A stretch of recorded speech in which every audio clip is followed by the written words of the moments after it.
John Cover stood at the window of his Vancouver penthouse, absently spinning a hockey puck between his fingers as he watched the sunset paint the sky in shades of purple and orange. The gold medal from the 2024 Olympics hung on the wall behind him, along with countless other accolades from his stellar career. At 32, he was still considered the best player in the NHL, though lately, he'd been feeling like something was missing from his life. The holographic communicator on his desk suddenly hummed to life, projecting the image of a tall, silver-skinned being with elongated features and iridescent eyes. John nearly dropped his puck in surprise. "Greetings, Captain Cover," the being said in perfectly accented English. "I am Ambassador ZYX Tall from the Galactic Sports Federation.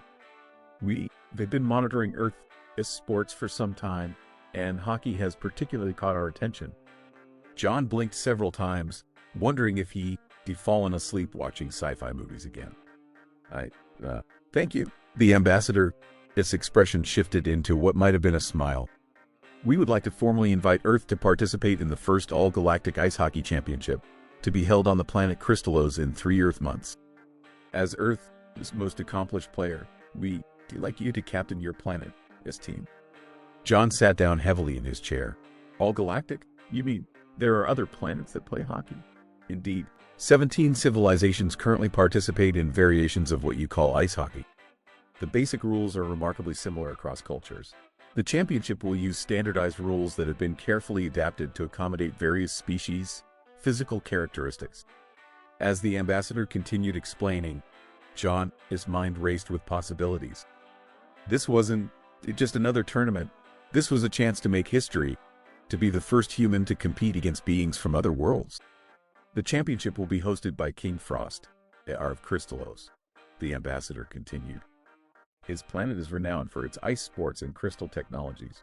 The event will last 2 Earth months, including practice periods and cultural exchange programs." John leaned forward, his competitive spirit already kindling. "And we'd be competing against teams from across the galaxy. The favorites are the host planet Crystallos, led by their captain Lorvale, who has never lost a major competition. The Crystallosians are naturally adapted to ice environments and possess remarkable agility." Just then, the ambassador's projection flickered, and another image appeared beside him, a holovid of a Crystallosian game. John watched in amazement as players moved with impossible grace across the ice, their crystalline bodies catching the light as they executed plays he'd never imagined possible. "You have 1 week to assemble your team, Captain Cover. Choose wisely. You'll be representing not just your country, but your entire planet." After the ambassador's image faded, John sat in stunned silence for several minutes. Finally, he reached for his phone to call his agent, then stopped. First, he needed to watch every piece of footage he could find of these alien hockey games. He had a feeling he was about to discover that everything he knew about hockey was just the tip of the iceberg. That night, as he reviewed the materials the ambassador had sent, John came across an image that made his heart skip a beat. It was a formal photograph of the Crystallosian royal family, and among them was Princess Aurora, King Frost's daughter. She was stunning, her crystalline features delicate yet strong, her eyes like swirling galaxies. The caption noted that she was an accomplished ice dancer and would be performing at the championship's opening ceremony. John couldn't explain it, but something about her captivated him completely. He found himself staring at her image long after he should have been asleep, wondering what it would be like to meet her in person. Little did he know, on Crystallos, Princess Aurora, Lee was watching Earth hockey footage with equal fascination, particularly lingering on the clips of a certain Canadian captain who played with such passion and skill that it made her heart race in a way that no Crystallosian ever had. As the first stars appeared in the Vancouver sky, 2 beings from different worlds dreamed of meeting each other, unaware that their paths were about to cross in ways that would shake both their worlds to the core. The journey to Crystallos took 3 days aboard the Galactic Sports Federation, this transport ship. John spent most of that time with his hastily assembled team, the best hockey players Earth had to offer, watching footage of alien hockey games and trying to adapt their strategies. The differences were staggering. 3-dimensional plays that utilized anti-gravity zones above the ice, players who could move at speeds that would be impossible for humans, and equipment that seemed to defy the laws of physics as he understood them.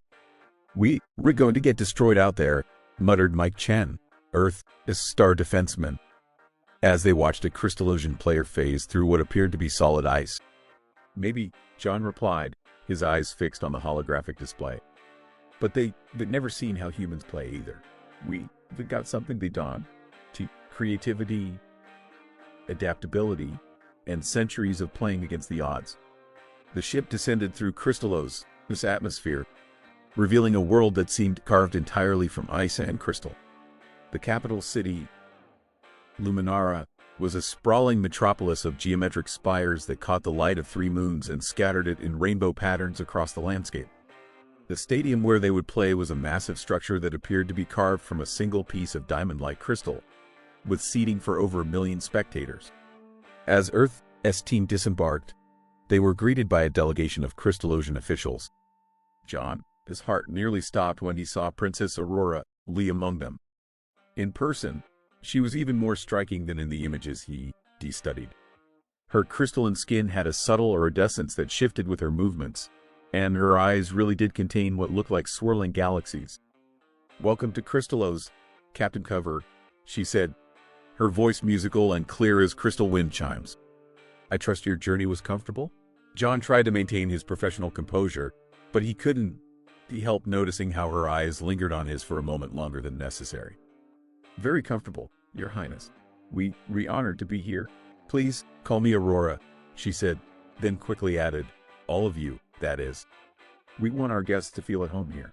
King Frost stepped forward then, his massive frame commanding immediate attention. Unlike his daughter's delicate features, the king's crystalline form was rugged and angular, like a glacier given consciousness. "Captain Cover, we've heard much about your achievements on Earth. I look forward to seeing how you fare against our Lorvale." As if summoned by his name, the Crystalosion team captain appeared. Lorvale was impressive. His crystalline form was perfectly structured for speed and power, and he moved with the fluid grace that John had observed in the game footage. But there was something cold in his eyes that had nothing to do with his ice-based biology. "So these are the humans," Lor said, his tone just barely staying within the bounds of politeness. "I hope they prove more durable than they look." John felt his team bristle behind him, but he kept his cool. "We look forward to a good competition," he replied diplomatically. "Aurora Lee," Lor called out, his tone changing to one of possessive familiarity. "We've been practicing that move you mentioned. Perhaps you'd like to see it during tonight's exhibition?" The princess's expression remained polite, but John noticed a slight dimming of the light within her crystalline form. "Perhaps, Lor, but first, I'm tasked with showing our Earth guests to their quarters and helping them acclimate to our environment." As the delegation moved toward the athletes' village, Aurora fell into step beside John. "I hope you don't mind the cold," she said. "We keep the temperature at what we consider comfortable." "After 15 years of professional hockey, the cold feels like home," John replied, making her laugh, a sound like tinkling icicles that made his heart skip. They talked as they walked, and John found himself increasingly captivated. Aurora was knowledgeable about Earth's hockey history, asking him detailed questions about famous games and strategies. She had an enthusiasm for the sport that matched his own, and her insights into how different species had adapted the game were fascinating. "You will need to watch out for the gravity shifts," she warned him quietly as they reached the village. Lor likes to use them to disorient visiting teams. He is rather traditional in his views about off-world players. "Traditional?" John asked, noting the way her light dimmed again at the mention of Lor's name. "He believes that ice sports should remain the domain of ice-based life forms," she explained. "My father shares some of these views, though he is more diplomatic about it. They both think." She hesitated, then continued in a lower voice. "They think that my interest in Earth hockey is merely a phase." Their eyes met again, and this time there was no mistaking the connection between them. But before either could speak, King Frost, a booming voice called out, "Aurora Lee, Lor's waiting to escort you to the exhibition practice." The princess straightened, her expression becoming carefully neutral. "I must go, but Captain Cover, John, perhaps you'd be interested in a tour of our training facilities tomorrow? There are some aspects of Crystalosion hockey that might surprise you." I like that very much, John replied, watching as she walked away, her crystalline form catching the light of the setting suns. Later that night, as John lay in his temperature-controlled quarter, just looking out at the crystalline city, he couldn't stop thinking about Aurora. He knew he should be focused on the upcoming games, on figuring out how to compete against beings who could literally become one with the ice. But all he could think about were those galaxy-filled eyes and the way they looked at him with such interest and understanding. What he didn't know was that in her private chambers in the Crystal Palace, Princess Aurora Lee was watching recordings of Earth hockey games again, particularly those featuring a certain Canadian captain, while her father and ex-Lord Vale discussed her future in the throne room below. A future they had already decided would not include any off-world connections, no matter how compelling they might be. The training facility tour turned into something more than either John or Aurora had anticipated.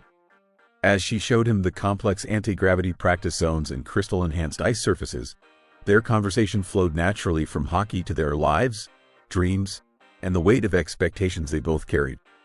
"This is where we practice phase skating," Aurora explained, leading him onto a section of ice that seemed to shimmer with an inner light.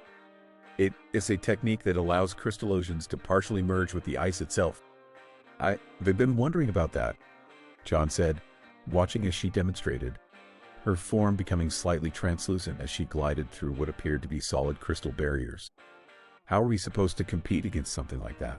Aurora smiled, the galaxies in her eyes twinkling. "You were thinking about it wrong. Phase skating has limitations. We can only maintain it for short bursts, and we can carry the puck while phased. Sometimes, solid form has advantages." They spent hours together, with Aurora teaching John the intricacies of crystallocean hockey while he shared Earth techniques that fascinated her. Neither noticed the passage of time until a sharp voice interrupted their session. "Well, ISN, this cozy?" Lord Vale stood at the entrance, his crystalline form radiating cold disapproval. "Princess, your father has been looking for you. The pre-tournament gala is tonight, remember?" Aurора's light dimmed slightly, but she held her ground. "I am fulfilling my diplomatic duties, Lord. Captain Cover and his team need to understand our playing style if we are to have a fair tournament." "Fair?" Lord scoffed. "What is fair about letting soft forms compete in our sacred games?"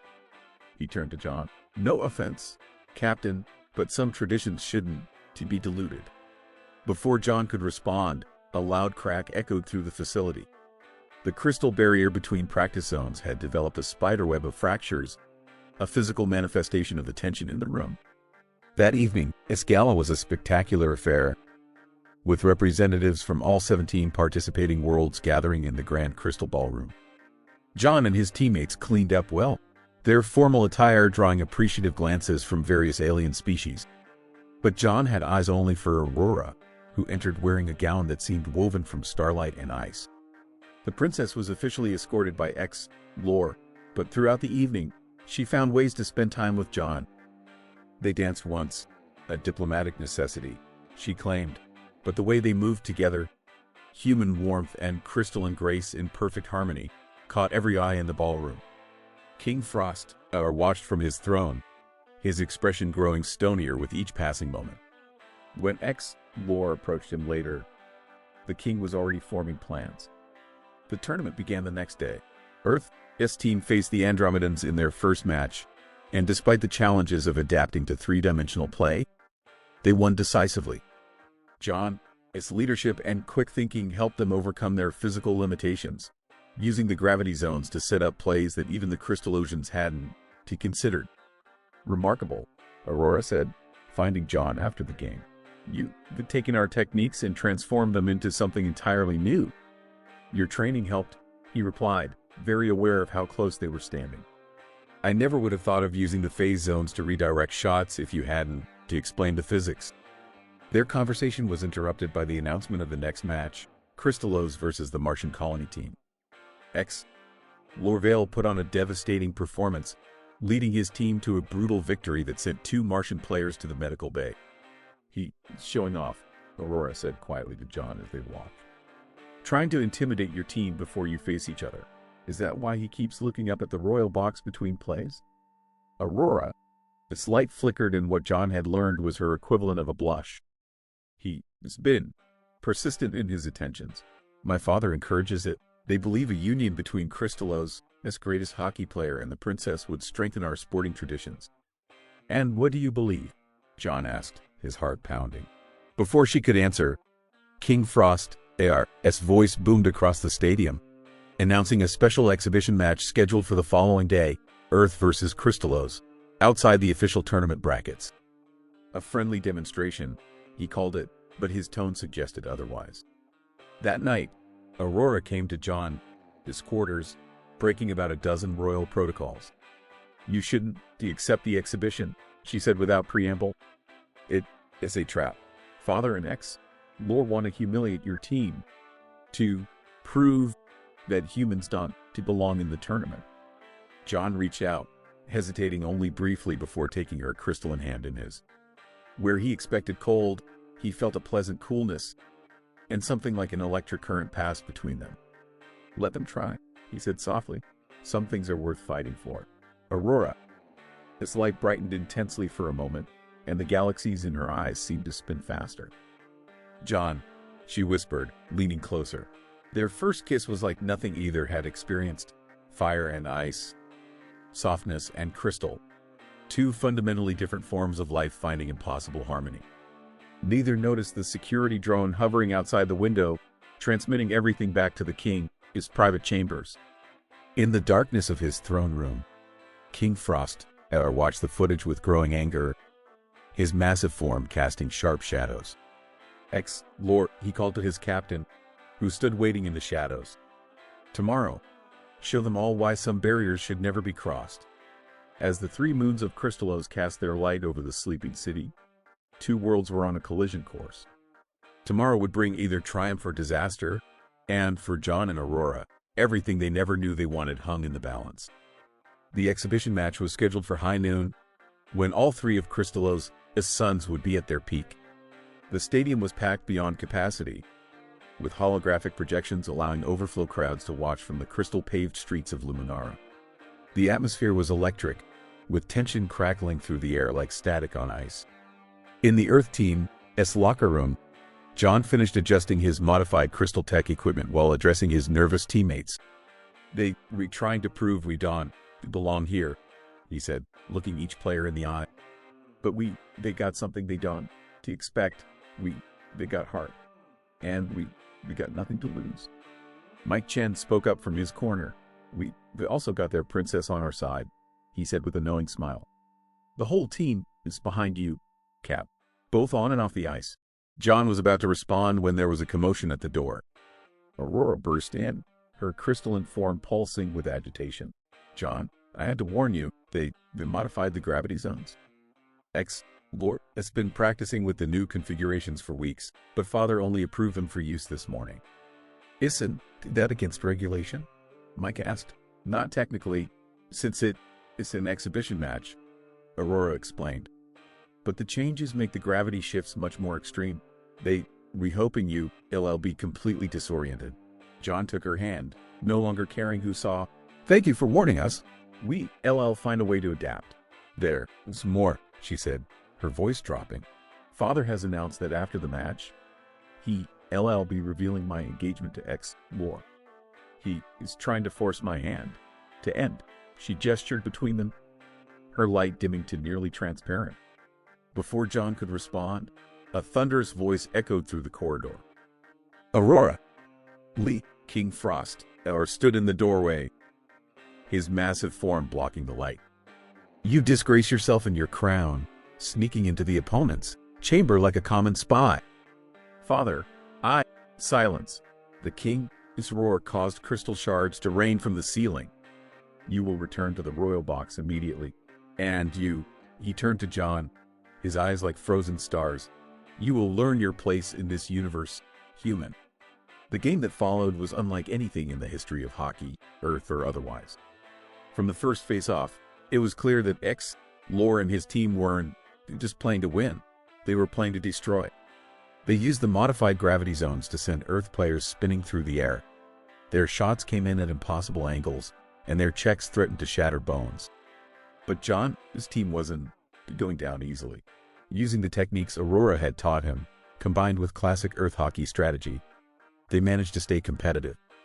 John scored twice in the first period, each time looking up to the royal box where Aurora sat, her light burning bright enough to be seen even under the triple suns. The second period turned ugly. Lore, frustrated by the humans' resilience, began using his phase skating ability to deliver hits that the referees couldn't properly track. Two of Earth's players had to be helped off the ice. When John confronted him about it, Lore, his response was chilling. "You think you can come here, play our game, take our princess?" he snarled, his crystalline form vibrating with rage. "You read nothing but soft form trash." The breaking point came in the third period. The score was tied 4-4, and John had the puck. He navigated through the treacherous gravity zones, using their own momentum against them just as Aurora had taught him. Lore came at him, phase shifting to deliver what would have been a devastating hit. But John had anticipated this. At the last possible moment, he executed a move that combined Earth hockey finesse with crystallosion physics.